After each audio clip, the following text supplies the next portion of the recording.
मित्रांनो, आपण आत्ता आहोत दहिवडीमध्ये आणि स्वराज करिअर अकॅडमीचे संस्थापक म्हणजे सुनील काटकर साहेब आपल्यासमोर येतात. सर नमस्ते. नमस्ते. काय सांगाल आज एवढी भव्य दिव्य अशी रील स्टार स्पर्धा आणि यूट्यूबर स्पर्धा आज तुमच्या अकॅडमीचे ते संपन्न झाली, त्याविषयी काय सांगाल? आणि सर्व कमिटी झाली सोन्या 50-50 केसरीचे म्हणजे राहुल आप्पा झाले आणि सर्व मंडळी झाली, त्यांनी ही संपन्न केली, त्याविषयी काय सांगाल? सर्वप्रथम स्वराज अकॅडमीमध्ये आपणा सर्वांचं सहर्ष स्वागत करतो. सोन्या 50-50 केसरी रील स्टार स्पर्धा त्याचं बक्षीस समारंभ आपल्या अकॅडमी या ठिकाणी होता. सर्व जिंकलेल्या रील स्टारचं मी या ठिकाणी हार्दिक अभिनंदन करतो. आणि जिंकलेले किंवा आलेले सर्वच रील स्टार आता आपल्या मैदानावर या ठिकाणी 1600 मीटरची जी स्पर्धा चालू आहे ती तुम्ही बघताय. तर स्वराज अकॅडमीला मध्ये आलेल्या सर्व रील स्टार यूट्यूबर्स अगदी सर्वांचंच मी मनापासून या ठिकाणी स्वागत करतो. आणि आपली स्वराज अकॅडमी आता जवळजवळ महाराष्ट्रात आपण नंबर 1 वर आहे. 1500+ विद्यार्थी संख्या आपल्या अकॅडमीमध्ये आहे. आता ह्या वर्षी अजून एक 7वा-8वा महिना चालू आहे आणि जवळजवळ 350+ विद्यार्थी आत्तापर्यंत आपले वर्धित गेलेले आहेत, भरती झालेले आहेत. आणि लवकरच आता आर्मीची कोल्हापूर एआरओ आणि पुणे एआरओची फिजिकल टेस्ट सुरू होते आणि त्यामध्ये जवळजवळ आपल्या अकॅडमीचे 171 मुलं परीक्षेला पात्र ठरून फिजिकलला जाणार आहेत आणि 171 पैकी 171 मुलं या ठिकाणी तुम्हाला पास झालेले दिसतील. सर, या स्वराज अकॅडमीचा इतिहास जरा सांगू शकता? कधीपासून स्थापना झाली, सुरुवात कशी झाली, जरा तो प्रसंग जरा सांगा. स्वराज करिअर अकॅडमीची स्थापना 2011 साली झाली होती आणि अगदी सुरुवातीचा काळ खूप सारा संघर्ष बरा होता. तुम्हाला सांगतो जवळजवळ 27-28 विद्यार्थ्यापासून आपण सुरुवात केली आणि आपल्यापेक्षा जवळ होता. पण महाराष्ट्राच्या 15-16 जिल्ह्यातून मुलं आलेले आहेत. त्यामुळे मुलींची संख्या 518 आहे, बाकीची मुलं आहेत. खूप असा मोठा टप्पा स्वराज अकॅडमी पार केलेला आहे, खूप संघर्षातनं पार केलेला आहे. स्वराज अकॅडमीला नेहमीच अगदी सर्वांचीच साथ लाभलेली आहे. आता फिलहाल आपली जवळजवळ 28 लोकांची स्वराज अकॅडमीची टीचिंगची टीम आहे.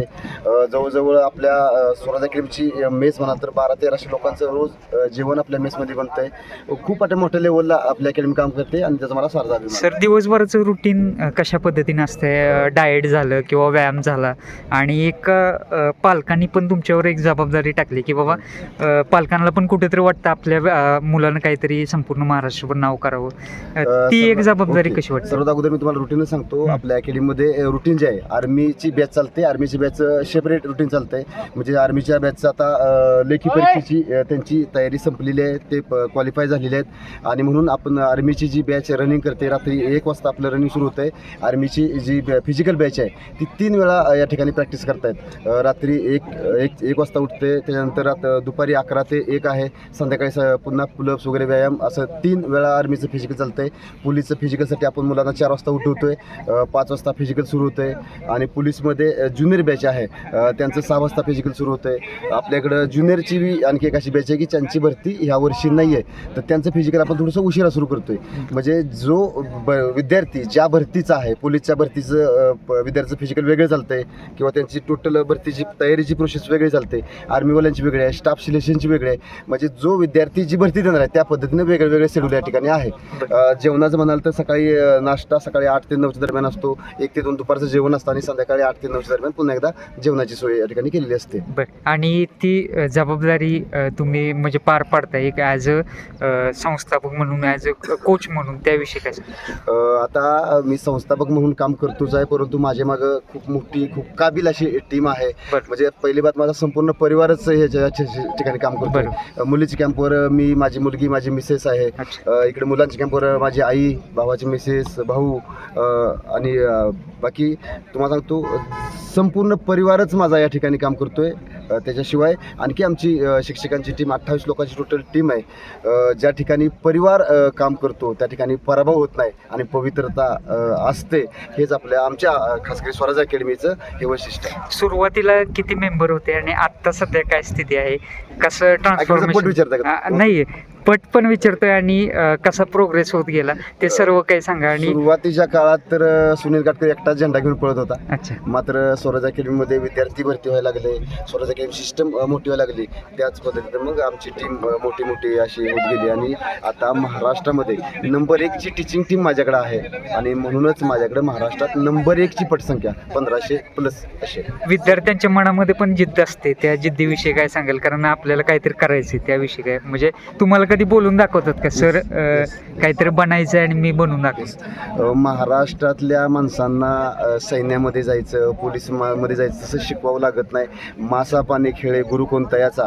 महाराष्ट्रातली पोरं भरती, आर्मी भरती, पोलीस भरती, खास करके सातारा, कोल्हापूर आपल्या ह्या भागातली पोरं तर आर्मीमध्ये भरती होण्यासाठी जन्मलेले असतात. त्यांना म्हणून मी थोडा नशिबान आहे की मी अशा पट्ट्यात आहे की सातारा वीरांचा जिल्हा म्हणून ओळखला जातो, मिलिटरीवाल्यांचा जिल्हा म्हणून ओळखला जातो. ह्या भागात मुलांना उपजतच मिलिटरीमध्ये भरती होण्याची ओढ आहे, हौस आहे आणि मग मला त्यामुळं ह्या क्षेत्रामध्ये आणखी काम करायला थोडं सोपं जाते. हा खूप प्रतिभासंपन्न असा हा भाग आहे आणि ह्या भागात जन्मतः सैनिक फायदा होतो असा भाग आहे. त्याच्यामुळं ह्या क्षेत्रात काम करणं त्यामुळे थोडंसं आणखी सोपं जाते. आता नवीन विद्यार्थी जे सहभागी होते, तर जर समजा एखाद्या विद्यार्थ्याला कुणाला या अकॅडमीमध्ये पार्टिसिपेट व्हायचं असेल तर त्याविषयी कशी प्रोसेस असते तुमची? पहिली बात तर आपण उंची मेडिकलचे पॉईंट बघून घेतो.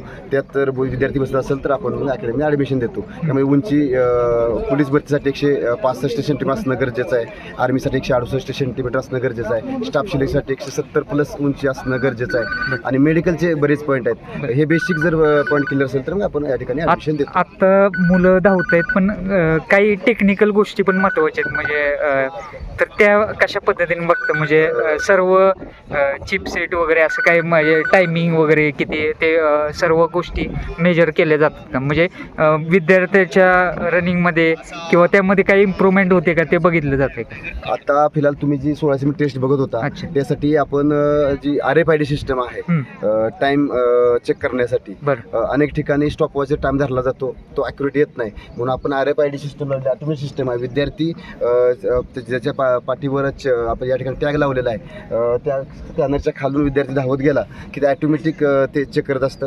त्याशिवाय आता तुमचा प्रश्न होता की तयारी संदर्भातला, सुरुवातीला विद्यार्थी आल्यानंतर आपण अगदी त्याचं लॉंग रूटपासून सुरू करतो, नंतर हिल एरिया त्याची प्रॅक्टिस घेतो आणि तो मेंटली आणि फिजिकली टफ झाला त्यानंतर मग मैदानात या ठिकाणी अगदी कसून 1600 मीटरची टेस्ट असते पोलीस भरतीमध्ये, आर्मी भरतीमध्ये सुद्धा एकदा पळायचं असतं. आपण 3 ते 4 किंवा 5-6 वेळा त्या पद्धतीची 1600 टेस्ट या ठिकाणी घेतो आणि विद्यार्थ्याला शारीरिक आणि मानसिक खूप असं सक्षम बनवतो. आपला विद्यार्थी सक्सेस होण्याचा रेट म्हणून जास्त आहे की आपण स्पेसिफिक इव्हेंटवर खूप जास्त फोकस करत असतो.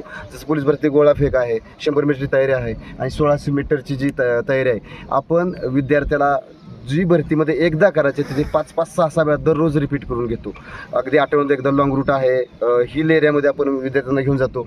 त्यामुळे डोंगराळ भागात आपला मान तालुका ह्या भागात तर डोंगराळ भागच आहे, त्यामुळं तो एक चांगला ॲडव्हान्टेज भरतीमध्ये विद्यार्थी असतो की आपला विद्यार्थी प्लसमध्ये राहतो. सर काय होतं, इथं मैदानातली स्थिती जरा वेगळी असते, परंतु तुम्ही ज्यावेळेस खरं भरतीला जाता, आर्मी भरती असेल किंवा पोलीस भरती असेल, ती एक मानसिक कंडिशन वेगळी असते त्यावेळेस की त्यावेळेस जरा थोडीशी भीती असते मनामध्ये, आपलं होईल का नाही सिलेक्शन.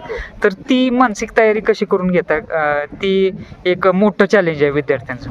अगदी त्याच पद्धती RFID सिस्टमवरच भरती घेतली जाते आणि ते जे पुढे थोडंसं नर्वसनेस किंवा विद्यार्थी त्या ठिकाणी कन्फ्यूज होईल तशी परिस्थिती होऊ शकते. म्हणून आपण जी भरतीमध्ये RFID सिस्टम असते तीच RFID सिस्टम इथं लावलेली आहे आणि आपल्यापाशी 1500+ विद्यार्थी संख्या असल्यामुळं अगदी भरतीसारखंच वातावरण आपण महिन्यातनं एकदा डेमो भरती घेतो आणि विद्यार्थ्याला त्या पद्धतीचं ट्रेनिंग देत असतो. रिटर्न टेस्ट वगैरे सगळं कसं असतंय सर?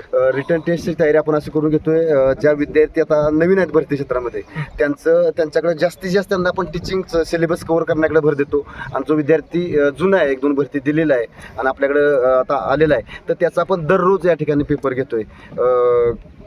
टॉपिक वाईज पेपर आणि जो पोलीस भरतीचा 100 मार्काचा पेपर असतो, गणित, बुद्धिमत्ता, मराठी व्याकरण, GK, असं पॅटर्न वाईज अगदी त्या पद्धतीचा पेपर आपण दररोज घेतो जुन्या विद्यार्थ्यासाठी. सर तरी attempt सर आता, प्लॅटफॉर्म म्हणजे ज्या पद्धतीने आपण म्हणतो की आपल्या गोरगरीब सर्वसामान्य मुलं जास्त करून आपल्या या क्षेत्राकडे असतात, कुठंतरी एक इच्छा असते आणि त्या ठिकाणी एक प्लॅटफॉर्म मिळावं त्या पद्धतीनं तुम्ही आता एकाच छताखाली ही सर्व पूर्णपणे व्यवस्था त्यांच्यासाठी केलेली आहे. एक म्हणजे सुरुवात ज्या पद्धतीने तुम्ही केली की काय विचार आला होता की बाबा की आपल्या या गोरगरीब मुलं आहेत का, गावाकडची भरपूर मुलं आपल्या याच्यामध्ये असतात, त्यांना एकाच ठिकाणी तुम्ही एवढा मोठा प्लॅटफॉर्म उपलब्ध करून दिला? आता मी ज्या मैदानात उभा आहे या मैदानात मी फाटलेल्या कपड्यात आणि शेती करत होतो आणि त्याच्यानंतर मी 99-2000 भरती झालो. मी भरती झाल्यानंतर मला वाटलं की मी जर फाटलेला मनुष्य या ठिकाणी भरती होत असेल तर मग आपल्या शाळेचा प्रत्येक विद्यार्थी भरती होऊ शकतो. मग माझेच परिस्थिती जाणीव मला होती. मी भरती झाल्यानंतर आता BSFमध्ये 20 वर्ष 6 महिने नोकरी केली. त्यानंतर माझी 10 वर्ष नोकरी झाल्यानंतरच मी अकॅडमी सुरू केली होती, कारण मी सुट्टीवाल्यानंतर कंटिन्यू मुलांच्याकडून भरतीचीच तयारी करून घेत होतो. त्यानंतर रितसर आपण 2011ला अकॅडमी सुरू केली. मी आता 21ला रिटायर होतो. 10 वर्ष माझे सहकारी अकॅडमी सर्व बघत होते. तोपर्यंत माझ्याकडे 50 ते 60 एवढेच विद्यार्थी आपल्याकडे होती. मी रिटायर आल्यापासून 2021 ते 2026 आज 27 विद्यार्थ्यापासून आता आपण 1500+ विद्यार्थीचा टप्पा या ठिकाणी गाठलेला आहे, जी अकॅडमीसाठी खूप चांगली गोष्ट आहे. धन्यवाद सर आपला वेळ दिल्याबद्दल. आणि नक्कीच जास्तीत जास्त विद्यार्थी या अकॅडमीमध्ये सहभाग नोंदवतील आणि खरंच तुमचा अभिमान वाटतो, कारण देशासाठी जे आर्मी झाली किंवा पोलीस भरती झाली त्यासाठी एक नवीन नवीन विद्यार्थी तुम्ही घडवता आणि खरंच सॅल्यूट आहे तुम्हाला. धन्यवाद.